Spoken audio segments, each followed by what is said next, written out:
Hello, it's me again, and it's time for the spookiness of the season, and I genuinely have no clue what to start with, but all I do know is that I want to give some really spooky seasonal things, and that is this video, I think. I'm not sure why, but it's one of those things that just give me pure joy, and even though Christmas is a thing, I think Halloween has to take the cake with that one.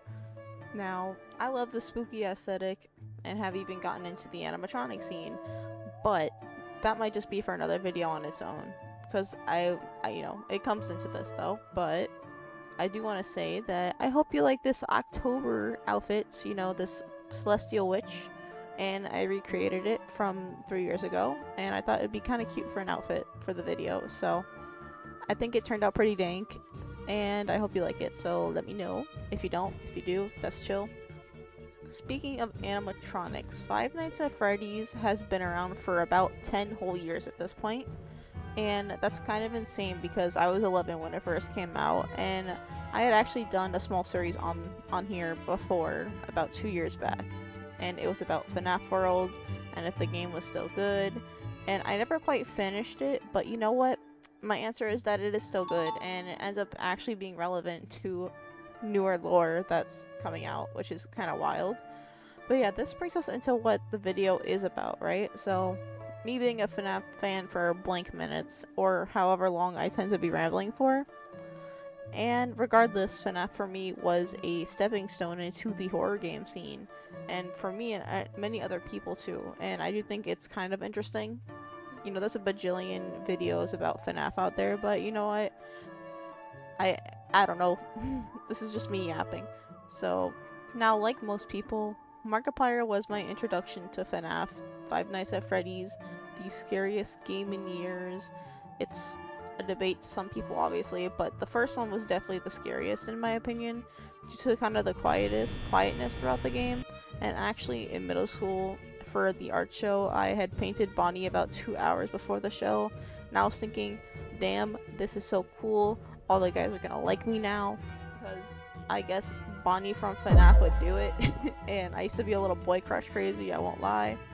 So yeah, little context to that real quick. Growing up on Disney meant I had to be the best, and I had to act a certain way to get a guy to like me, because if a guy didn't like me and I wasn't in a relationship, then life isn't good, like that's what Disney Channel taught me. I was naive and stupid, but it's actually the opposite. It's not necessarily that. So turns out nobody knew what the hell it was.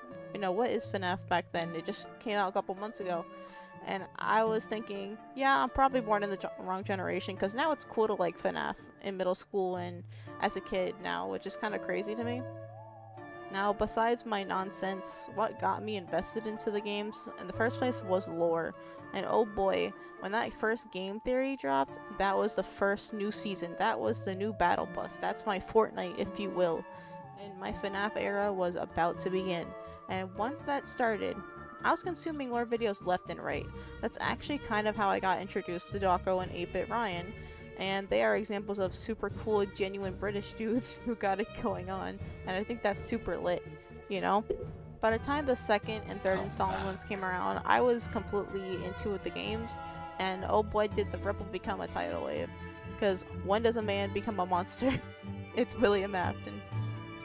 Now, while every fandom has its degenerates, it feels like FNAF lore has become way less complicated over the years and game after game, mostly because I'm not the one deciphering it, and just because, and everyone has their things in their own community, right? But the FNAF community is also tight-knit as hell, and I think it's cool. So yeah, I like watching other people decipher the lore. Like, I'm a FNAF fan, but I'm not a big brain. That's just not how I am. I'm not big brain. But that still will get me invested into a story, because that's just how I enjoy content personally. And I will not tell you that if you wanted me to give you a personal recap of the FNAF lore that is currently going, I will say no more. I will do it, just hands down, right? But not in this video, because I don't want you getting bored if you're not already bored. And FNAF is one of those things that has grown on me as a person, and I've actually started to watch more Scott Cawthon documentaries, or I guess like videos perhaps. And throughout that one giant Scott Cawthon video I watched about his older games before Fnaf, I think that's really inspiring, and that kind of anything could be achievable in that sense, right? So yeah, due to Fnaf having such a large influence on me and many other people, I started to find myself into the animatronic videos, such as the history, the mechanics, the fears, like submechanical phobia. I don't know why. It's like creepy, but like it's not a fear of mine. I just think it's kind of cool. Maybe I'm weird for that. It kind of plays into the fact of, I'm not sure why, but amusement park videos and the history and whatnot. Like, how many times have you watched a Disney park video about this obscure animatronic that everyone cared about, right? Because I have. And those kind of really reel me in. And that's kind of just, Fnaf has kind of made me spread over into actual animatronics, and a lot of other people too. Just, I do not have the skill set to make one. But I also watch a lot of Wicked makers. They create really cool animatronics, and I'm like, holy Freddy, this is kind of epic. And it's also cool how it works, and I could never do something of that caliber, but it is possible, right?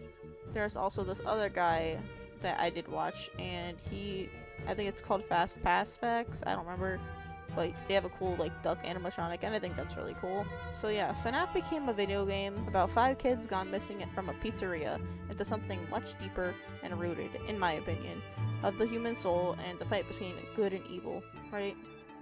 While Five Nights at Freddy's does have its flaws, it doesn't take away from the overall impact it has, and it's still kind of seen as cringy to some people, but it's kind of grown with its fan base and making something really extraordinary. I think that's incredibly cool. I would love it to continue. Now, if you're someone who has no interest in Fnaf after this video, or came into it feeling the same way I do, or just nothing at all, I think that's cool, fine, either way. But everyone has like their own thing going on, and for me it's mostly just video games, television shows, and it could be the same for you too, right? So I'll admit, I never really cared for Steven Universe or finished Adventure Time in its entirety, but knowing the lore behind them really solidifies those things for me as a person, and I will binge 5 hours of Adventure Time lore content because I'm like, holy Freddy, that is insane, and honestly, I'd like to go back and rewatch it at some point. So yeah, about a year or two ago, I had even tried playing through Fnaf, and I will tell you that thing is terrifying. I'm kind of a wuss when it comes to horror games, and particularly, it's a thing I enjoy watching rather than doing, because I'm absolutely horrible at video games. That is a fact. Now, I think this video is a part of the fact that in my head, whenever I laugh at a game, it's usually because there's a group of people playing the game and interacting. And while someone by themselves, I just completely get invested into the video, and I'm like isolation mode. And I think that's kind of something I learned about myself. Maybe I'm being a little personal, but I ain't nobody's friend at the end of the day. Just keep that in mind. We ain't doing no parasocial here, okay?